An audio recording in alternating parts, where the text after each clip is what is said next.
Hello, and thank you for being here at Infidelity Tales Lab. Your presence makes sharing these stories worthwhile. Tell us, where are you tuning in from today? Big city? Small town? Share with us in the comments. Now, let's dive into today's story. Chapter 1. Taken for Granted. Nolan Pierce never considered himself extraordinary. At 42, he built a modest custom furniture business from scratch after years of working in his grandfather's woodshop. What he lacked in business acumen, he made up for with craftsmanship that attracted a small but loyal clientele who appreciated quality over mass production. His relationship with his wife, Victoria, had begun 15 years ago when they met at an art exhibition where he displayed a hand-carved dining set. Victoria, a real estate agent with ambitions larger than their Midwestern town of Lakewood, had been impressed not just by his work but by his quiet confidence. Their courtship had been swift, passionate, and to everyone's surprise, they married within 6 months. Victoria's family, the affluent Caldwells, had never fully embraced Nolan. Preston Caldwell, Victoria's father, was a prominent developer who viewed Nolan's craftsmanship as quaint but ultimately inconsequential. Diane Caldwell, her mother, maintained a polite distance, occasionally commenting on how Victoria might have married up had she waited. Victoria's younger brother, Dominic, a venture capitalist, barely disguised his contempt for Nolan's modest ambitions. For years, Nolan had weathered their subtle digs at family gatherings. Victoria usually defended him, though lately her defenses had grown perfunctory. Their marriage had cooled over the past year, as Victoria spent more time networking with clients and less time at home. Nolan attributed it to her recent partnership with Bryant Nelson, a smooth-talking commercial real estate broker who'd moved to Lakewood from Chicago 3 years ago. The fateful Tuesday began ordinarily enough. Victoria had forgotten her old phone at home, the one she kept as a backup but rarely used. Nolan had been cleaning their home office when he noticed it needed charging. Plugging it in, he was surprised when it lit up with notifications from a WhatsApp group labeled Family Matters. Curious why Victoria maintained a separate family chat he wasn't included in, he opened it. The most recent message from Dominic read, "V, are you bringing the charity gala tickets tomorrow? Bryant wants to know what time to pick you up." Scrolling up revealed a conversation that made Nolan's stomach turn. A message from Victoria's mother. "He's so pathetic, always putting this family first even when we treat him like trash." Victoria had responded, "It's worked for 12 years. Besides, he'll be replaced soon enough with someone better aligned with our interests." Dominic had added, "Bryant's already more family than Nolan ever was. At least he understands ambition." Preston had chimed in, "The furniture maker served his purpose. Victoria needed stability while establishing her career. Now she needs someone who can actually contribute to her advancement." Nolan sat motionless, reading 3 years of similar exchanges. His in-laws had never accepted him, but discovering Victoria's active participation in their dismissal of him cut deep. References to Bryant peppered the recent conversations, with unmistakable implications of an affair. That evening, Victoria returned home to find Nolan unusually quiet during dinner. "Everything okay?" she asked, barely looking up from her phone. "Absolutely," Nolan replied, his mind already formulating what would come next. "Just thinking about some changes I want to make." "To what?" Victoria asked absently. "Everything," Nolan said, offering her a smile that didn't reach his eyes. That night, as Victoria slept, Nolan silently moved to the guest bedroom with his tablet. He began meticulously documenting the information he'd discovered and mapping out his response. He wasn't going to confront anyone yet. No, they had all underestimated him for years. They thought him simple, predictable, and malleable. They were about to discover how wrong they'd been. Chapter 2. The Architect of Change. The following morning, Nolan woke earlier than usual. By the time Victoria emerged from their bedroom, he had prepared her favorite breakfast, avocado toast with poached eggs and fresh coffee. "What's the occasion?" Victoria asked, suspicion barely concealed behind her smile. "No occasion," Nolan replied warmly. "Just want to do something nice for my wife." Victoria, check her watch. "Well, thanks, but I'm meeting clients early today. I'll grab something on the way." Nolan nodded understandingly. The Westfield property? Victoria paused. No, the commercial space downtown. Bryant and I are showing it to potential investors. Bryant Nelson, Nolan said casually. You've been working with him quite a bit lately. He has connections I don't, Victoria replied, gathering her things. And he knows the commercial market better than I do. Smart partnership, Nolan said, keeping his tone light. Will you be home for dinner? Don't count on it, Victoria called over her shoulder. These meetings usually run late. After she left, Nolan made 2 phone calls.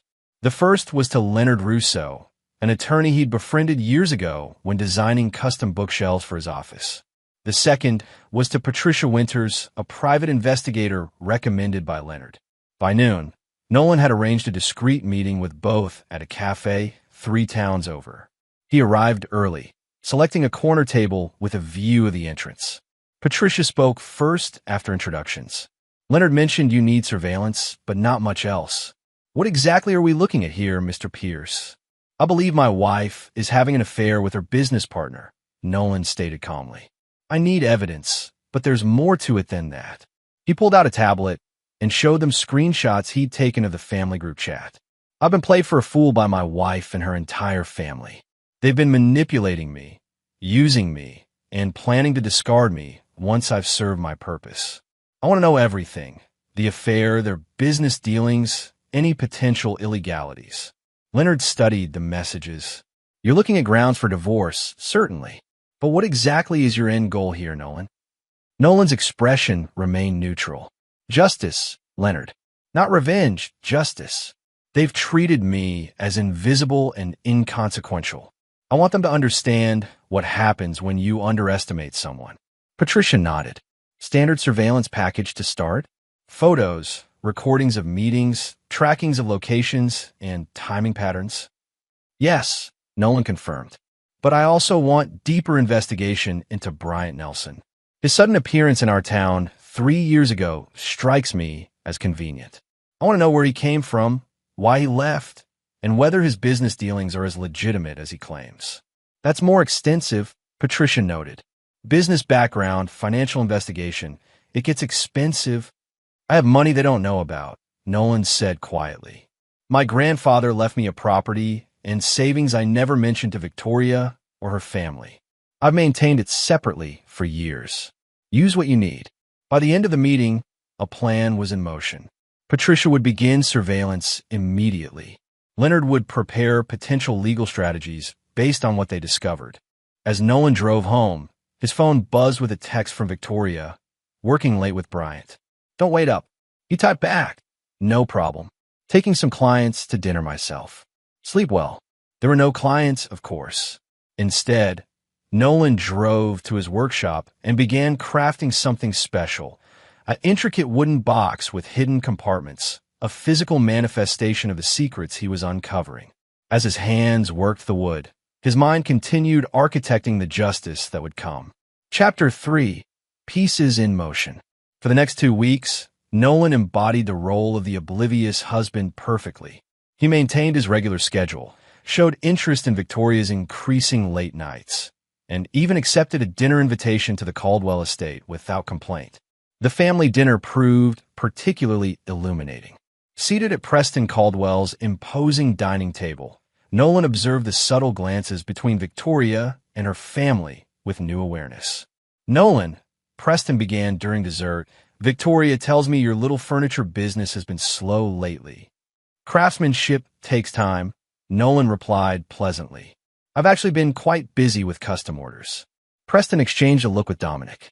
Perhaps it's time to consider modernizing.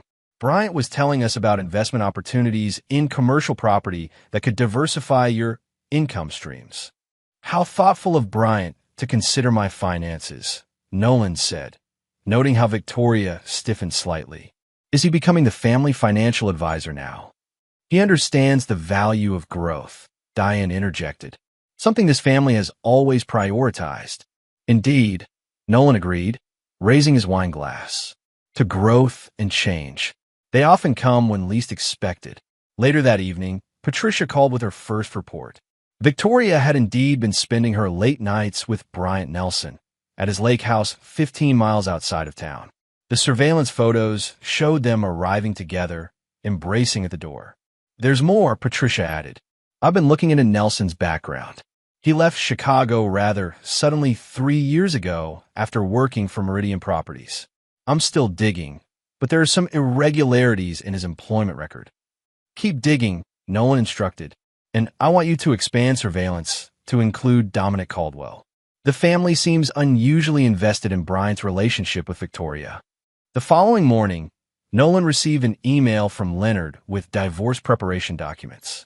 The subject line read, "Review when ready, no rush." Nolan appreciated Leonard's discretion. He wasn't rushing toward divorce, at least not yet.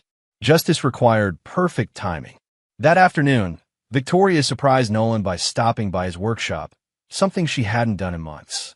"This is beautiful," she said, running her hand along a half-finished walnut dining table. "Commission piece?" "Yes," Nolan replied, setting down his sanding block. "For the Harmons. Anniversary gift." Victoria nodded, then hesitated. "Listen, I've been thinking. We should take a vacation soon. Maybe that lake house rental we liked a few years ago." Nolan studied her face carefully.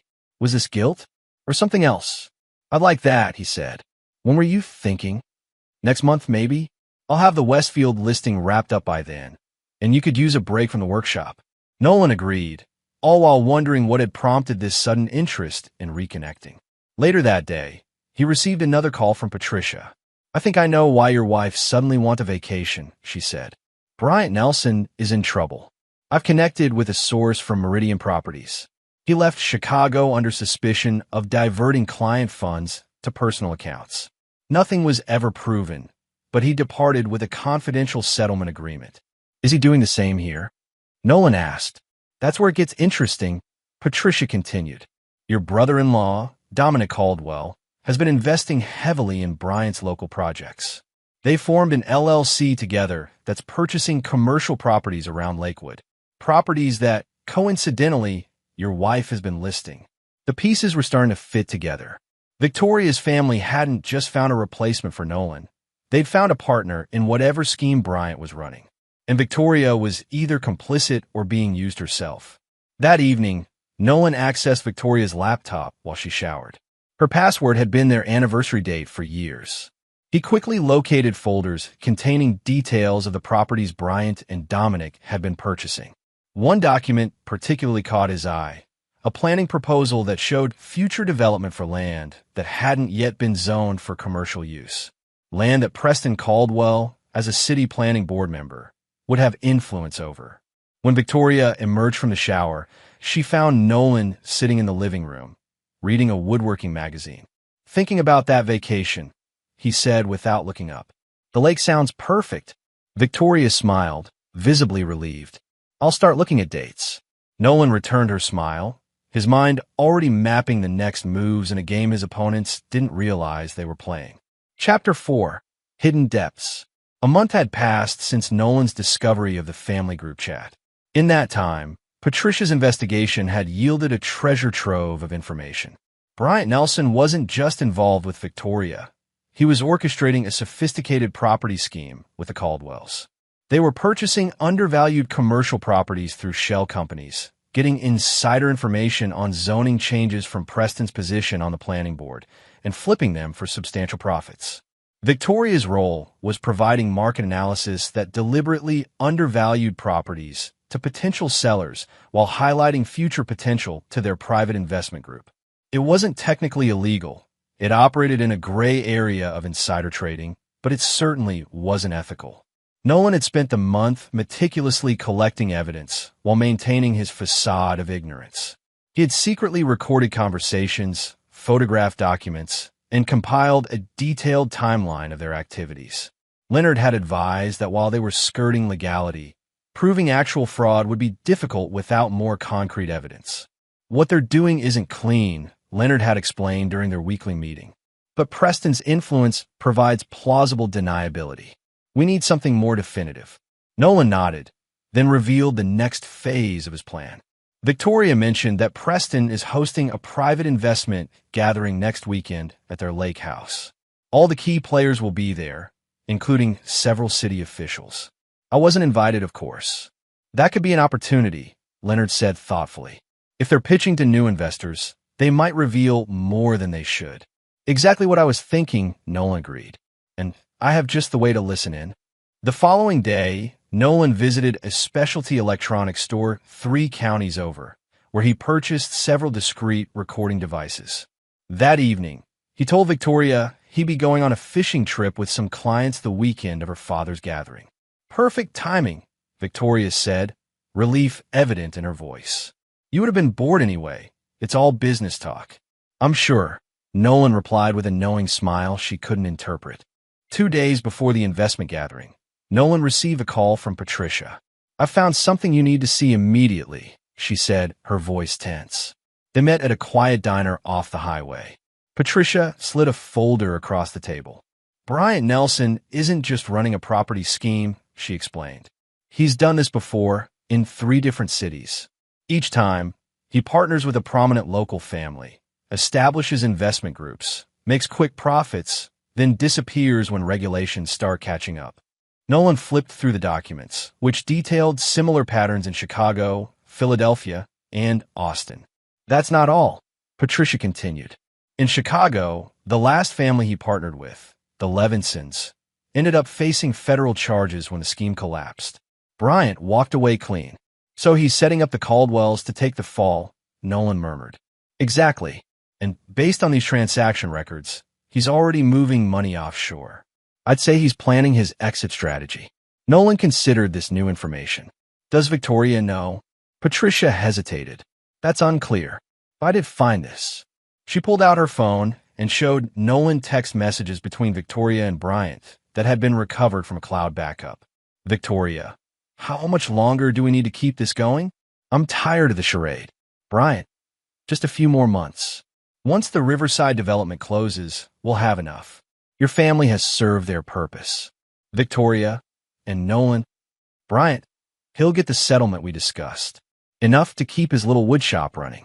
He'll be fine. Nolan stared at the messages, a cold clarity washing over him. Victoria wasn't just cheating. She and Bryant were planning to cut out her own family once they'd served their purpose. The betrayal ran deeper than he'd imagined. This changes things, Nolan said finally. I need to adjust my approach. That night, as Victoria slept, Nolan placed one of his recording devices in her purse, carefully hidden in a side pocket she rarely used. He programmed it to activate with voice detection. The next morning, he kissed Victoria goodbye with unusual warmth. Have a good weekend at your father's gathering, he said. I'm looking forward to my fishing trip. Victoria seemed momentarily thrown by his enthusiasm, but quickly recovered. Catch something big for me, she said with a smile that now appeared hollow to Nolan's observant eyes. As soon as Victoria left, Nolan called Leonard. Change of plans, he said. I need to protect myself from becoming collateral damage in a much bigger scheme. Here's what we're going to do. Chapter 5, The Gathering Storm. The weekend of Preston Caldwell's investment gathering arrived with perfect weather, sunny skies, and a light breeze off the lake. Nolan had left home early that morning, ostensibly for his fishing trip. Victoria had been distracted during their goodbye, already mentally preparing for the important event. What Victoria didn't know was that Nolan had no intention of fishing. Instead, he drove to a rental cabin he'd secured just 2 miles from the Caldwell Lake house. From there, he could monitor the recording devices he'd strategically placed throughout the main gathering areas of the Caldwell property 3 days earlier, during a surprise visit to drop off a handcrafted serving tray, a thank you gift for Diane. By noon, the first guests began arriving at the Caldwell estate. Through his laptop, Nolan listened as Preston welcomed investors, city officials, and business partners. Bryant Nelson's smooth voice dominated many conversations, confidently outlining the once-in-a-lifetime opportunity their investment group offered. What sets our approach apart, Bryant explained to the assembled guests, is our ability to identify properties before they hit the market. Our analysis shows a projected return of 35% within 18 months on the Riverside project alone. An investor asked, "And the zoning issues I've heard about?" Preston's voice cut in smoothly. "Those concerns are greatly exaggerated. The Planning Commission supports development in that area. I can personally assure you of that. Nolan smiled grimly as he recorded everything. Preston was explicitly promising zoning changes based on his position, exactly the kind of statement that crossed from gray area into potentially actionable territory. The afternoon progressed with more damning conversations. Dominic outlined how their shell companies obscured ownership connections. Victoria presented market analyses that Nolan now recognized were deliberately manipulated. Around 4 o'clock, the recording captured a private conversation between Bryant and Victoria on the lake house patio. "Everything's going perfectly," Bryant said. "We'll close the final investors next week." "And then what?" Victoria asked. "My father thinks this is a long-term partnership." Bryant's laugh was cold. "That was never the plan, and you know it. 3 months from now, we'll be in Santorini, and the Caldwells will be managing the fallout when the Riverside Environmental Assessment comes back." "What environmental assessment?" Victoria's voice sharpened. "The one that's going to show contaminated groundwater from the old factory site," Bryant said casually. "The one that will tank property values after we've sold our positions." "You never mentioned that," Victoria said, her voice uncertain. "Need-to-know basis," Bryant replied dismissively. "Your family got what they wanted, quick profits. We get what we want, a clean exit. Everyone wins. Except the other investors," Victoria pointed out. "That's business," Bryant said. "Now about your husband. Have you talked to him about the divorce?" Victoria's sigh was audible. "Not yet. After the Riverside closing. One problem at a time." Nolan's hands tightened on his laptop. The recording continued as Bryant outlined how they would structure Victoria's exit from both her marriage and her family's business, taking a substantial portion of the profits with them. He was not only planning to betray the Caldwells, but had convinced Victoria to betray her own family.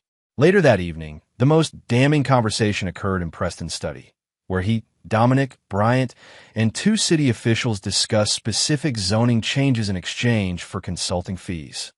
Nolan saved these recordings separately, immediately forwarding copies to Leonard. By Sunday afternoon, as the gathering wound down, Nolan had compiled enough evidence to bury everyone involved. But that wasn't his goal. Justice, in his mind, required a more nuanced approach than simple exposure. He called Patricia from his rental cabin. "I need one more piece of information," he explained. "Find out everything you can about the environmental situation at the Riverside property." Bryant mentioned contamination. "I need to know if that's real or fabricated." That evening, Nolan drove home, arriving shortly before Victoria. When she walked in, he was preparing dinner, looking relaxed and refreshed from his fishing trip. "How was the gathering?" he asked casually. "Productive," Victoria replied, setting down her bag. "How was fishing?" "Enlightening," Nolan said with a smile. "Sometimes you think you're after one thing, but you end up catching something entirely different." Victoria gave him a curious look, but didn't press for elaboration. The next morning, Patricia called with her findings on the Riverside property. "The contamination is real," she confirmed. Tests from 5 years ago showed elevated levels of industrial chemicals, but the report was buried. Bryant somehow got access to it, probably through his connections at the environmental agency. So he's planning to buy low, sell high to their investors, then leak the environmental report after they've cashed out, Nolan summarized. "Exactly," Patricia agreed. "And for what I can tell, neither the Caldwells nor any of their investors know about this risk." "Perfect," Nolan said quietly. "That's exactly what I needed to know." That afternoon, Nolan visited Leonard's office with all the evidence he'd gathered over the weekend. "We have enough to approach the SEC and possibly the FBI," Leonard said after reviewing everything. "This crosses several legal boundaries." "Not yet," Nolan replied. "I have a different approach in mind." He outlined his plan, not one of public exposure or legal prosecution, but of strategic leverage. Leonard listened carefully, occasionally raising legal concerns that Nolan addressed with surprising thoroughness. "It's risky," Leonard said finally, "but if executed correctly, it achieves your goals without the unpredictability of a public legal battle." "Exactly," Nolan agreed. "They've underestimated me for years. Let them continue thinking I'm oblivious until the moment I'm not." As Nolan left Leonard's office, He felt the first real sense of control since discovering the group chat a month earlier. The Invisible Man was about to become very visible indeed. Chapter 6. Counter-Moves. The following week marked a turning point in Nolan's carefully orchestrated response. With Patricia and Leonard's help, he had compiled a comprehensive understanding of the Caldwell-Nelson scheme, including its weaknesses and pressure points. On Tuesday morning, Nolan made his first move. He called Dominic Caldwell directly, something he rarely did. "Dominic, I hope I'm not interrupting," he began pleasantly when his brother-in-law answered. "Nolan," Dominic sounded genuinely surprised. "What can I do for you?" "I've been thinking about your father's suggestion to diversify my business investments," Nolan explained. "I'm interested in learning more about the opportunities Bryant mentioned." A brief silence followed before Dominic responded cautiously. "I didn't realize you were looking to invest. I've saved more than Victoria probably realizes," Nolan said with a light chuckle. "Craftsmen tend to be frugal. I like to put some of it to work." "Of course," Dominic said, his tone warming considerably. "Why don't you come by my office tomorrow? We can discuss possibilities." After ending the call, Nolan contacted Leonard. "First meeting set. Are the documents ready?" "Everything is requested," Leonard confirmed. "What are you sure about this approach?" "It puts you in their crosshairs." "That's exactly where I need to be," Nolan replied. That evening, Victoria arrived home later than usual, looking distracted. "Everything okay?" Nolan asked as they prepared dinner together. Victoria hesitated before answering. "Just work stress. The Riverside development is becoming more complicated than expected. Anything I can help with?" Nolan offered. "No," Victoria said quickly, then softened her tone. "But thanks. Actually, Dominic mentioned you called him about investing." Nolan nodded casually. "I've been thinking about what your father said at dinner.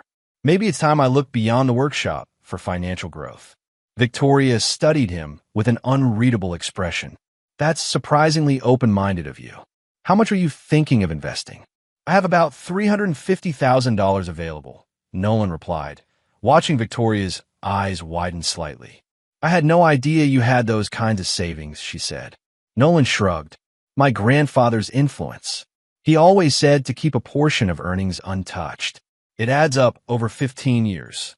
Later that night, Nolan monitored the recording device in Victoria's purse as she made a call from her car to Bryant. "He has $350,000 in savings," Victoria was saying. "He wants to invest in Riverside." "Perfect timing," Bryant replied. "We could use additional capital before closing." "Bring him in. It actually simplifies things for later." "What do you mean?" Victoria asked. "If he's financially involved, the divorce settlement becomes cleaner," Bryant explained. "His investment goes bad. You offer a clean break with no claims on his business assets. Everyone walks away thinking they got what they wanted." Nolan listened impassively. Their plan to use his investment as a simplification for the divorce proceedings only reinforced his resolve. The next day, Nolan met with Dominic at his sleek downtown office. Bryant joined them halfway through, bringing slick presentation materials on the Riverside development. "The opportunity here is truly exceptional," Bryant explained, showing projected returns that Nolan now knew were based on manipulated data. "We're offering this to a very select group of investors." "It certainly looks impressive," Nolan commented, studying the materials with apparent interest. "And you're confident about the zoning changes?" "Absolutely," Dominic assured him. "The Planning Commission vote is next month, but it's essentially a formality. And the property itself, any environmental concerns?" Nolan asked innocently. "I read something about the old factory that used to be there." Bryant's expression flickered momentarily before his smooth facade returned. "All standard assessments have been completed. Nothing of concern." "Wonderful," Nolan said, producing a check from his pocket. "Then I'd like to invest the full $350,000. Both Dominic and Bryant looked momentarily stunned by his immediate decision. "Don't you want to discuss this with Victoria first?" Dominic asked. Nolan smiled. "Victoria and I have always maintained some financial independence. She has her real estate. I have my furniture. This is my decision." He slid the check across the table along with investor paperwork Leonard had prepared. "I've taken the liberty of reviewing your standard investor agreement. I had a few small modifications," noted in the attached addendum. Bryant skimmed the addendum, which appeared to contain only minor clarifications about reporting and distribution timing.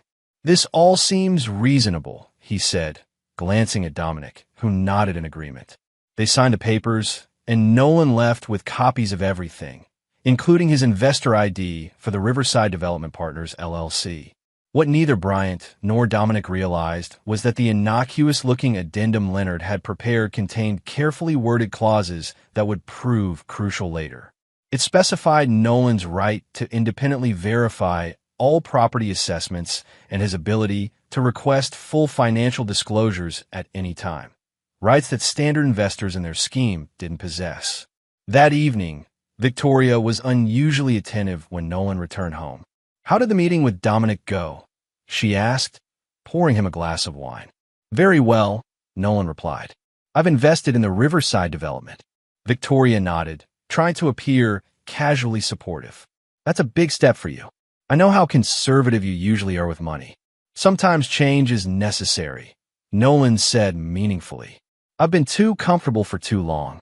The conversation shifted to dinner plans, but Nolan noticed Victoria texting frequently throughout the evening. The next morning, Patricia called with news. Bryant Nelson has accelerated some of his plans. He's listed his house with a different real estate agency and booked flights to Greece for next month. Earlier than they planned, Nolan noted. "They must be spooked by something." "There's more," Patricia continued. "I've been monitoring their investors. 3 major backers pulled out yesterday after receiving anonymous information packets about potential contamination issues at Riverside." Nolan smiled. This was the work of Leonard, who had discreetly reached out to select investors with just enough information to cause concern without revealing their larger strategy. "Perfect," Nolan said. "Now they'll be desperate for my investment to fill the gap." The following week, Nolan received an invitation from Preston Caldwell to join a small strategy dinner at his home. Victoria seemed surprised when Nolan showed her the invitation. "Dad rarely includes spouses in business discussions," she remarked. "Perhaps my investment changed his perspective," Nolan suggested. The dinner proved illuminating. Preston, Dominic, Bryant, and 2 other investors discussed the Riverside timeline with increasing urgency. The Planning Commission vote had been unexpectedly delayed by 2 weeks due to administrative concerns. "This shouldn't affect our timeline significantly," Preston assured everyone. "My contacts on the commission have guaranteed their support." Nolan listened attentively, asking occasional questions that appeared naive but were carefully designed to elicit specific responses about timeframes and commitments. By the end of the evening, he had a complete picture of their accelerated exit strategy. As they drove home, Victoria seemed tense. "You were asking a lot of questions tonight. Just trying to understand my investment better," Nolan replied easily. "It's a lot of money for me." Victoria placed her hand on his arm. "I know, and I appreciate you trusting my family with it. It means a lot." The genuine seeming gratitude in her voice might once have moved him. Now, knowing her true intentions, Nolan only felt a calm determination as he covered her hand with his own. "Family is important," he said simply. "You never know how much you can trust them until they're tested." Victoria nodded absently, unaware of the weight behind his words or how soon that test would come. Chapter 7. The Reversal. 2 weeks after Nolan's investment in the Riverside development, cracks began appearing in the Caldwell-Nelson operation. The Planning Commission vote had been delayed again, this time indefinitely, citing new information requiring further study. Preston's influence had mysteriously failed to expedite the process. Victoria had grown increasingly agitated, spending long hours in hushed phone conversations with Bryant and her family. Nolan maintained his facade of oblivious support, occasionally asking innocent questions about the delays that only heightened Victoria's tension. On a Wednesday morning, Nolan received an email from the Riverside Development Partners, LLC, announcing an emergency investor meeting that evening. Victoria hadn't mentioned it, which confirmed his suspicion that she was deliberately keeping him in the dark about the growing problems. "Is everything okay with the Riverside project?" he asked casually over breakfast. "I haven't heard much lately." Victoria's smile was strained. "Just bureaucratic delays. Nothing to worry about." "Good to hear," Nolan replied, not mentioning the emergency meeting. I'm working late at the shop tonight. Large commission piece deadline. Victoria's relief was palpable. I'll probably be late too. Client dinner. That evening, Nolan arrived at the investor meeting in a conservative suit that made him almost unrecognizable from his usual workshop attire.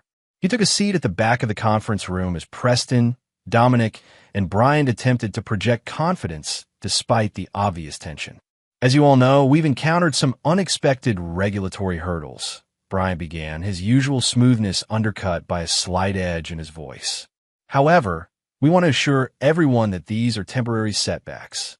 An investor in the front row spoke up. We've heard rumors about environmental concerns. Is there any truth to that? Absolutely not.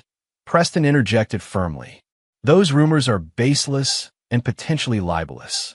Our environmental assessments are completely clean. Nolan raised his hand, drawing surprised looks from those who recognized Victoria's usually quiet husband. Mr. Pierce, Bryant acknowledged with a tight smile. You have a question? I do, Nolan said, his voice steady. According to Section 12 of our investor agreement, we're entitled to review all property assessments. I like to see the environmental reports myself. Bryant and Preston exchanged glances before Dominic stepped forward. Of course, we can provide those. Though I'm surprised by your concern, given your family connection. Just due diligence, Nolan replied calmly. Which brings me to my second question. I understand 3 major investors withdrew 2 weeks ago. Has that capital been replaced? The room grew quiet as other investors leaned forward with renewed interest. We've secured alternative funding, Bryant claimed, though his expression betrayed uncertainty. Excellent, Nolan continued. Then the project remains on solid financial footing despite the planning commission delays. Before Bryant could respond, the conference room door opened and Leonard Russo walked in with a portfolio under his arm. I apologize for the interruption, Leonard said, walking directly to Nolan. Mr. Pierce, the documents you requested. Nolan accepted the portfolio with a nod. Thank you, Leonard. Perfect timing. Bryant attempted to regain control of the meeting. If we could return to the presentation. Actually, Nolan interrupted, rising from his seat. I have information relevant to everyone here. He opened the portfolio and distributed copies of a document to nearby investors, who passed them around. This is an environmental assessment of the Riverside property conducted 5 years ago that was never publicly filed. It shows significant groundwater contamination from the previous factory operation. Remediation costs are estimated at $4 to $6 million. The room erupted in concerned murmurs as investors examined the report. Bryant's face hardened. Where did you get that document? It's not official. It's verified by the state environmental agency, Nolan replied, holding up another document. As is this more recent assessment from last month confirming the contamination persists. I commissioned it myself under the independent verification clause in my investor agreement. Preston Caldwell stood, his authoritative presence momentarily silencing the room. This meeting is adjourned while we review this new information. Please, everyone remain calm. We'll reconvene tomorrow after we've had a chance to examine these claims. As investors filed out, many already on phones with their attorneys, Nolan remained seated. Preston, Dominic, and Brian approached him, faces tight with barely controlled fury. What the hell do you think you're doing? Dominic demanded. Due diligence, Nolan replied simply. Something you should have done before bringing investors into a contaminated property scheme. This is a family matter now, Preston said, his voice dangerously low. We'll discuss this privately. By all means, Nolan agreed, standing to gather his materials. Though you should know that Victoria isn't coming home tonight. Her client dinner is actually with Bryant at his lake house. They've been planning their exit strategy from the development, from her family, and from me, for months. The shock on Preston and Dominic's faces confirmed they had been unaware of Victoria and Bryant's separate betrayal. You're lying, Dominic managed, though uncertainty had crept into his voice. Am I? Nolan asked, pulling out his phone and playing a recorded conversation between Victoria and Bryant, discussing their plans to leave the country with their share of investor funds before the contamination report became public. Preston's face had gone ashen. You've been investigating us. For over a month, Nolan confirmed. Ever since I found a family group chat on Victoria's old phone.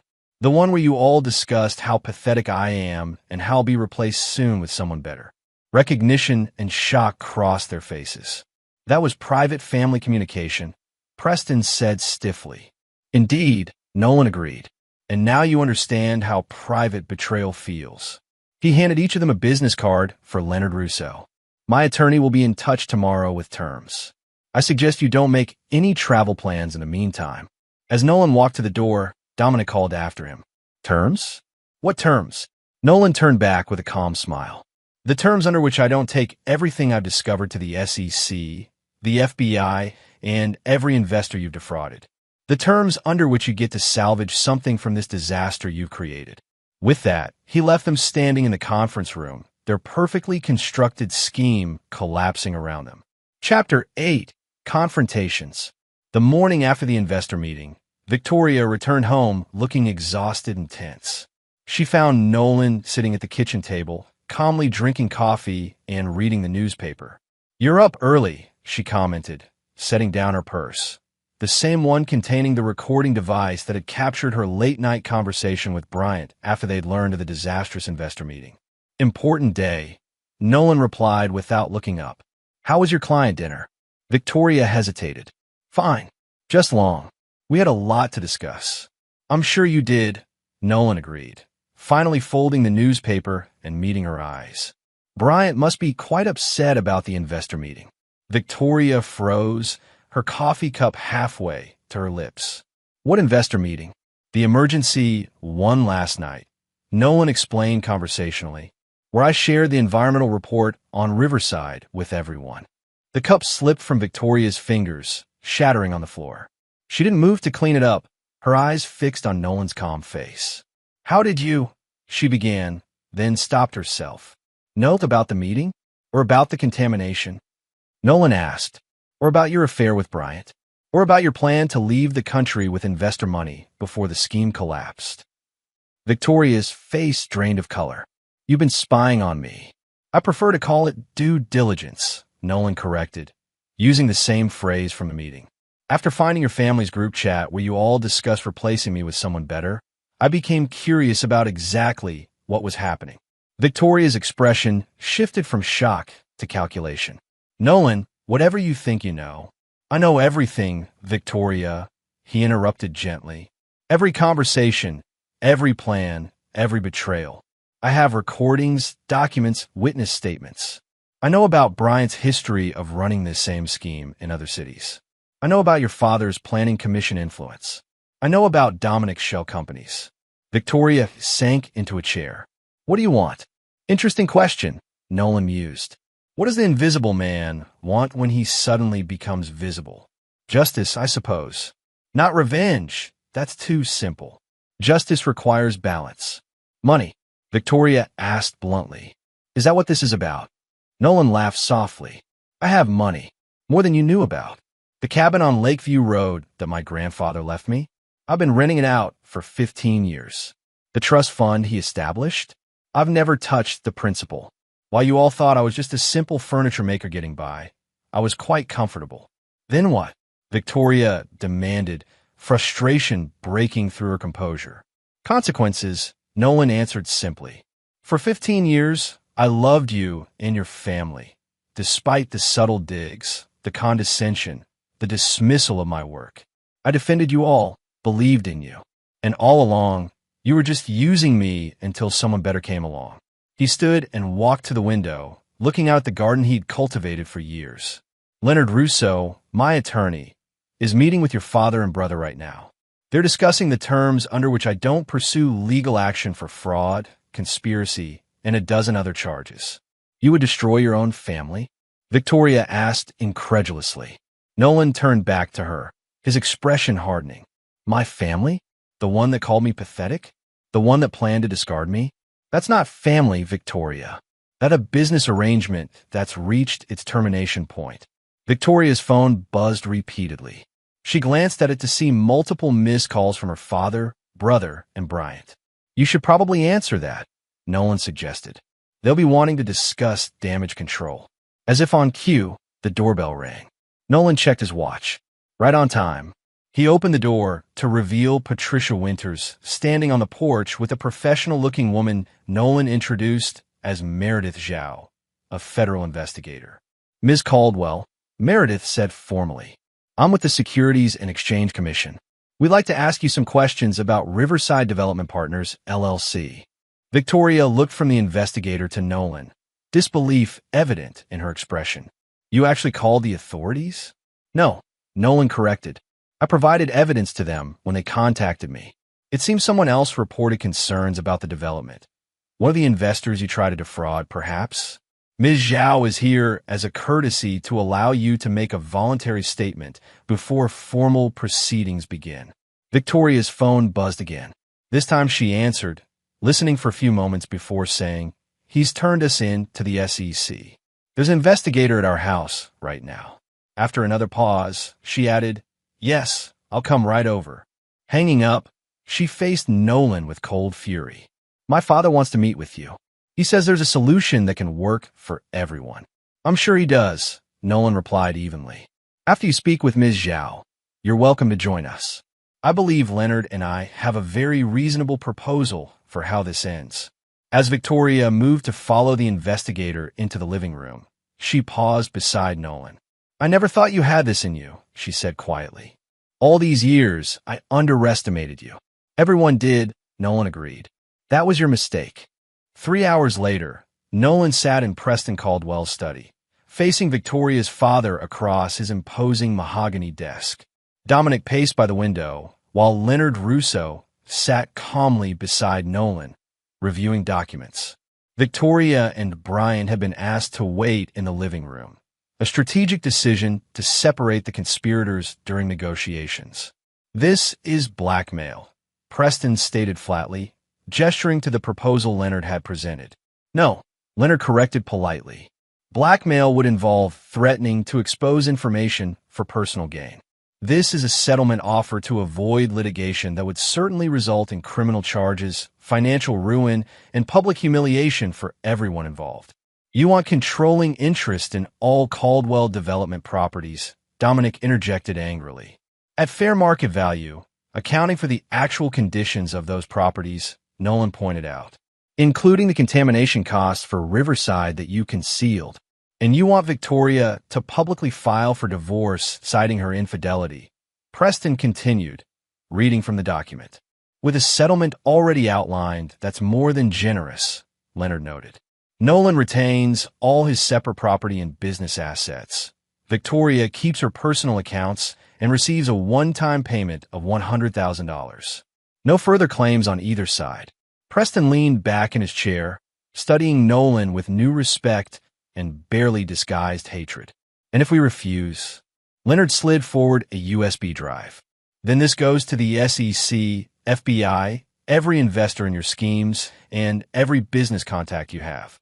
You'll face federal charges, civil lawsuits, and the complete destruction of the Caldwell name and legacy. Silence hung in the room as Preston and Dominic absorbed the gravity of their situation. Why not just turn us in? Dominic finally asked. Why this elaborate negotiation? Nolan answered directly. Because despite everything, Victoria was my wife for 15 years. Because public scandal helps no one. Because I don't want destruction. I want justice and a clean separation. Preston studied Nolan for a long moment before speaking. You've outplayed us all, haven't you? The simple furniture maker. The invisible man we never really saw. You saw what you wanted to see, Nolan replied without rancor. You created this situation by underestimating me, using me, planning to discard me. Now you face the consequences. Preston reached for a pen, his hand steady despite the circumstances. And Bryant Nelson? What happens to him in this arrangement? Nothing from me, Nolan said. But Ms. Zhao has a separate investigation into his previous schemes in other cities. I believe he'll have his own consequences to face. As Preston prepared to sign the documents, Nolan added, one more thing. I want access to the family group chat, as an observer only. No need to include me in conversations. I just want to see what you all say about this situation when you think I'm not listening. Dominic protested. That's non-negotiable. Nolan interrupted firmly. Consider it my insurance policy. Preston nodded slowly, then signed the documents. Dominic followed reluctantly, his signature sharp and angry on the page. I'll have Victoria and Bryant come in now to review their portions, Leonard suggested, gathering the sign papers. As they waited, Preston asked quietly, How long have you known? About the group chat? Just over a month, Nolan replied.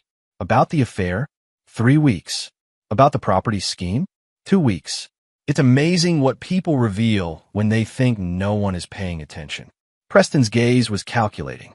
You never struck me as ruthless. I'm not ruthless, Nolan corrected. I'm just finally visible. Chapter 9, New Beginnings. 6 months after the confrontation at the Caldwell estate, Nolan stood in his expanded workshop, surveying the changes. The settlement had allowed him to purchase the adjacent property, doubling his workspace and adding a small showroom for his custom furniture pieces. His client list had grown as his reputation for exceptional craftsmanship spread beyond Lakewood. The divorce had been finalized 3 months earlier, with surprisingly little public drama. Victoria had adhered to the agreement, filing on grounds of infidelity and accepting the predetermined settlement. She had moved to Chicago shortly after, alone. Bryant Nelson had fled to Greece as planned, only to be detained by authorities working with American investigators. He now faced charges in 3 states for his property schemes. The Caldwell family had managed to avoid criminal charges, thanks to the structured settlement Nolan and Leonard had orchestrated, but their reputation had suffered. Preston had resigned from the Planning Commission, citing health concerns. Dominic had closed his venture capital firm and moved to the West Coast to start over. Riverside Development Partners LLC had been dissolved, with Nolan using his controlling interest to implement a proper environmental remediation plan for the contaminated property. Once cleaned, he'd worked with legitimate developers to create a mixed-use community that included affordable housing units and a public woodworking school, a personal project he'd always wanted to pursue. Leonard entered the workshop, admiring a cherry dining table Nolan was completing for a client in Boston. Beautiful work, he commented, running his hand along the smooth surface. Thanks, Nolan replied. How did the final transfer go? Smoothly, Leonard confirmed. The last Caldwell property has been sold to the investment group as planned. Your controlling interest netted a very healthy profit. Nolan nodded thoughtfully. And the community center renovations? On schedule, Leonard assured him.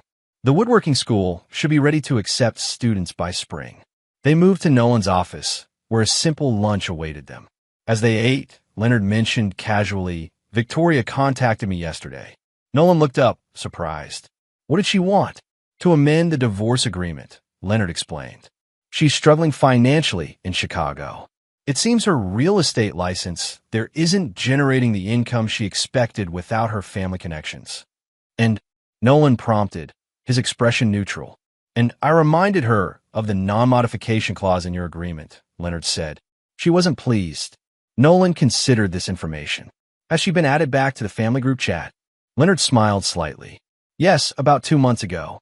They've been quite frank in their discussions about the situation. Since the settlement, Nolan had maintained his access to the Caldwell family group chat as stipulated in their agreement.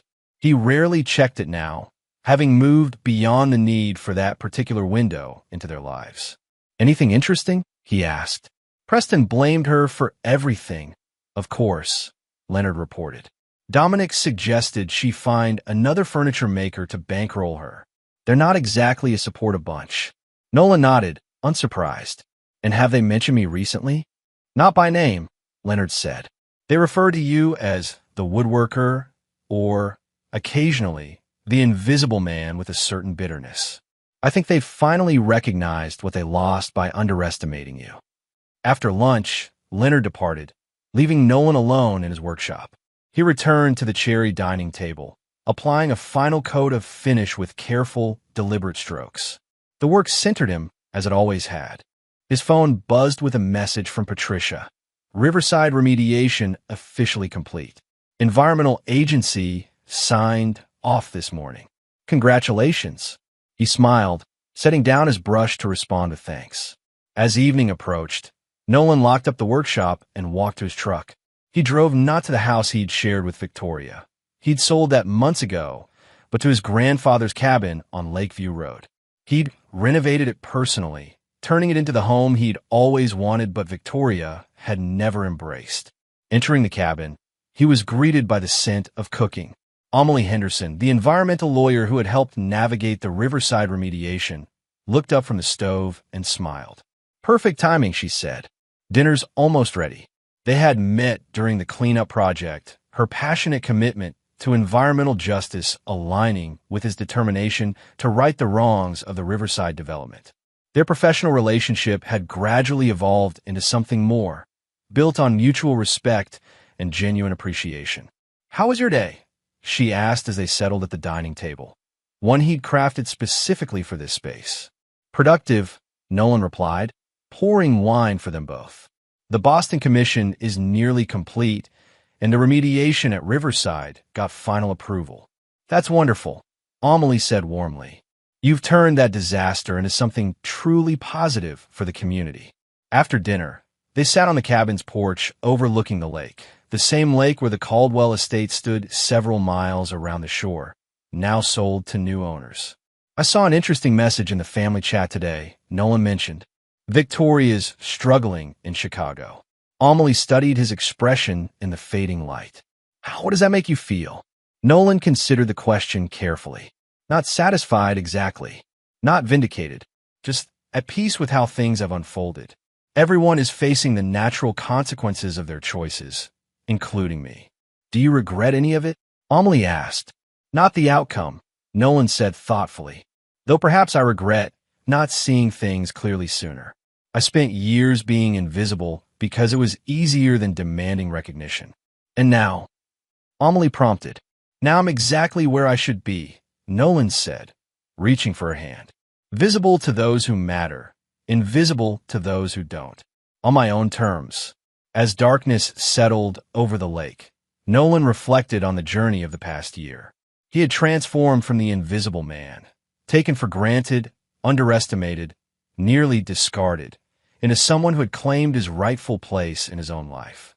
Not through brutality or cruelty, but through clear-eyed justice and the courage to be seen. Inside his jacket pocket was a small wooden box he'd crafted over the past month. The same intricate box with hidden compartments he'd begun the night he discovered the family chat. Now it held a different purpose. Inside was a ring, carefully designed and crafted by his own hands. He would ask Amelie tomorrow, he decided, not because he needed someone to complete him or validate him, but because he wanted to share his visible life with someone who had truly seen him from the beginning. The invisible man had stepped into the light, finally becoming the author of his own story. Epilogue, 15 years later. The morning light filtered through the tall windows of Pierce Woodworking Academy, casting warm patterns across the polished maple floors. Nolan Pierce, now 57 with distinguished silver temples framing his otherwise dark hair, moved between the workbenches where 12 students focused intently on their projects. The school's reputation had grown steadily over 15 years, attracting aspiring craftspeople from across the country. What had begun as a modest community project on the remediated Riverside property had evolved into one of the most respected furniture-making institutions in the Midwest. "Remember," Nolan said, pausing beside a young woman working on a complex joinery technique, "the wood will tell you when it's ready. You can't rush craftsmanship." The student nodded earnestly, adjusting her approach with more patience. Nolan smiled, seeing himself from decades ago in her determination. Teaching had become as fulfilling as creating his own pieces, perhaps more so. His custom furniture still commanded premium prices and lengthy waiting lists, but he now limited his personal commissions to 4 major pieces per year, devoting most of his energy to the school and its students. His phone vibrated in his pocket. A message from Amelie. "Don't forget, dinner with Maya's family at 7. She has big news." Nolan smiled, typing back, "Wouldn't miss it." Finishing up the faculty meeting by 6. Maya Henderson Pierce, their daughter, had recently completed her first year of law school, following in her mother's footsteps while maintaining her father's passion for environmental causes. At 14, she represented the greatest joy of Nolan and Amelie's life together, a family neither had expected to have at that stage of their lives. He remembered proposing to Amelie with the handcrafted wooden box holding the ring he'd made, just a day after their conversation about Victoria's struggles. Amelie had said yes immediately, and they'd married 6 months later in a small ceremony by the lake. Maya had arrived 2 years after that, surprising them both with the possibility of parenthood they'd thought might have passed them by. Finishing his rounds with the students, Nolan retreated to his office to handle administrative matters before the faculty meeting. The Pierce Woodworking Academy now employed 6 full-time instructors, all master craftspeople in their own right, along with visiting artisans who taught specialized workshops throughout the year. His office remained a testament to his journey. The walls adorned with photographs of significant commissions, award from the Furniture Guild, and a small shelf displaying the very first pieces he'd created under his grandfather's tutelage.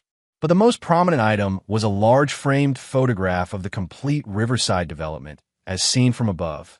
The mixed-use community, affordable housing complex, public green spaces, and the woodworking school at its center. What had once been a contaminated industrial site manipulated for fraud had become a nationally recognized model for community-oriented urban renewal. As Nolan reviewed the upcoming semester's curriculum, his computer chimed with an email notification. The subject line read, Annual Riverside Community Foundation Report. The foundation had been established 10 years earlier to manage the profits from the commercial elements of the development, channeling them into scholarships for both the woodworking school and other educational initiatives in Lakewood. Nolan served as chairman emeritus, having stepped back from active management 5 years ago to focus on teaching and his family. The report showed continued growth in both assets and community impact, another testament to the positive legacy that had emerged from the Caldwell-Nelson scheme's ashes.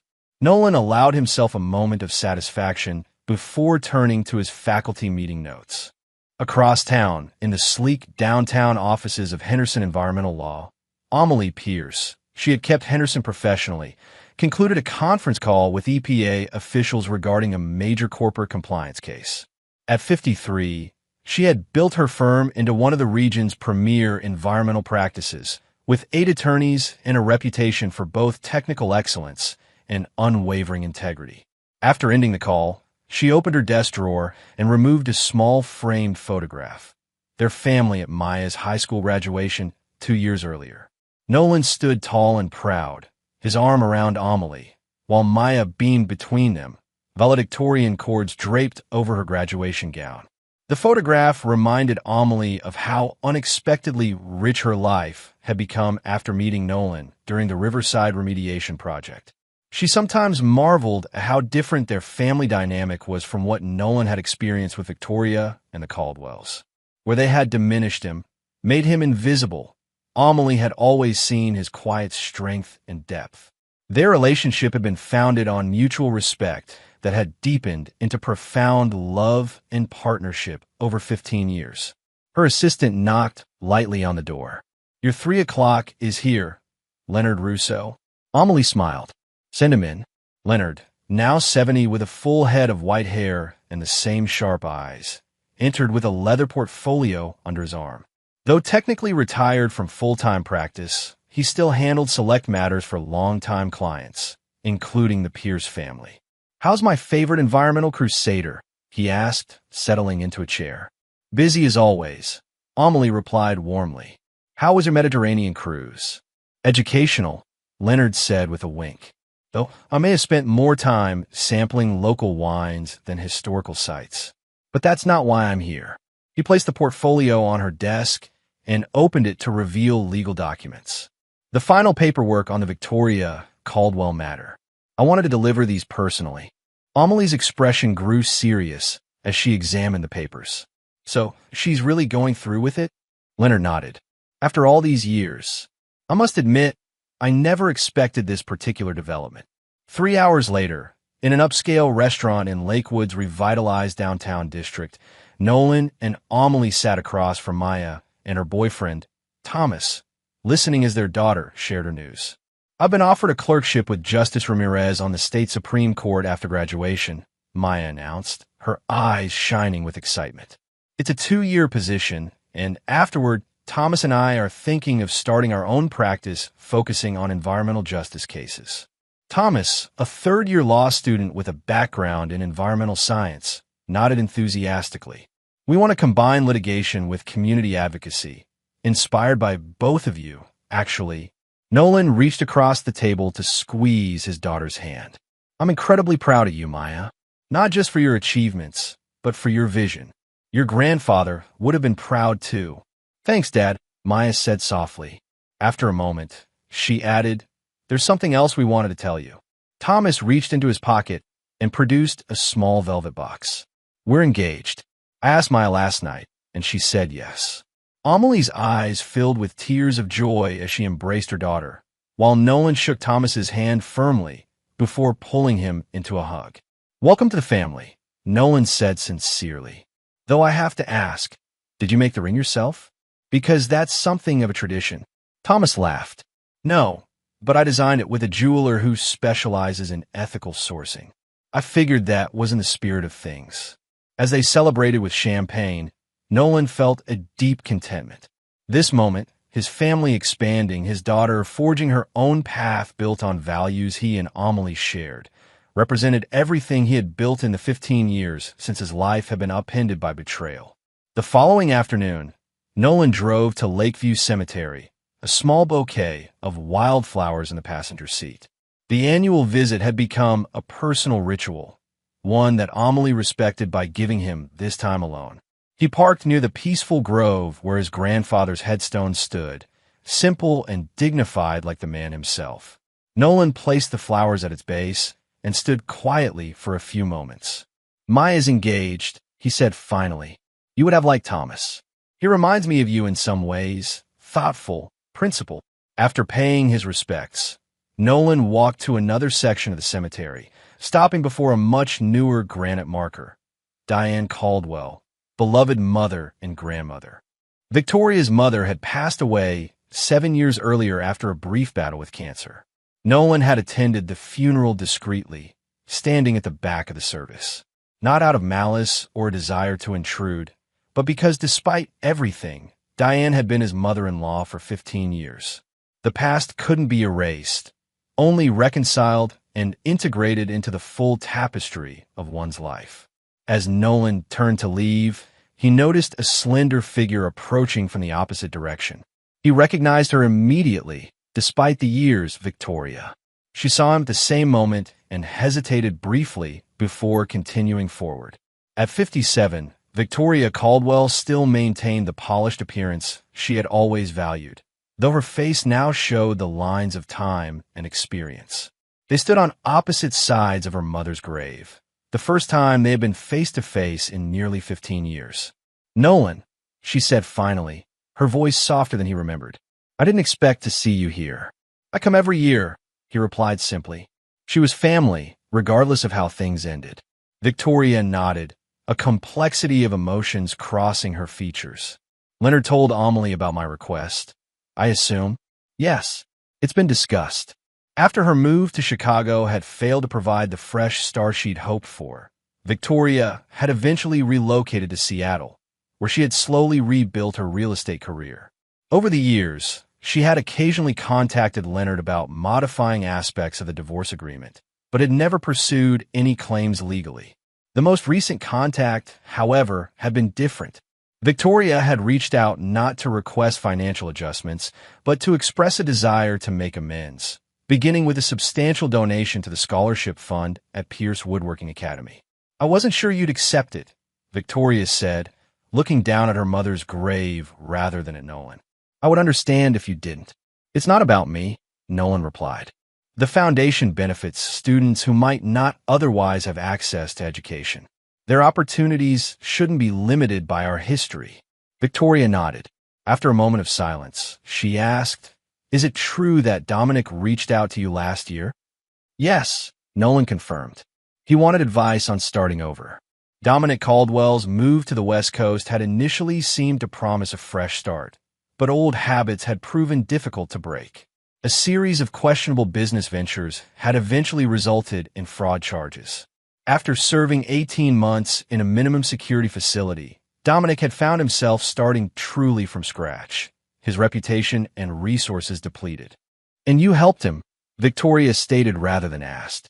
"After everything." Nolan shrugged slightly. "I helped him find legitimate work with a furniture importer who needed someone with business experience. The rest was up to him." Victoria studied him with newfound perspective. "You've changed, Nolan. Or maybe you haven't. Maybe this is who you always were, and we just refuse to see it. People are always more than the single dimension others assign them," Nolan replied. "That's something I learned from our marriage, for better and worse." They stood in silence for another moment before Victoria spoke again. "I heard about Maya's clerkship. Congratulations. She seems remarkable."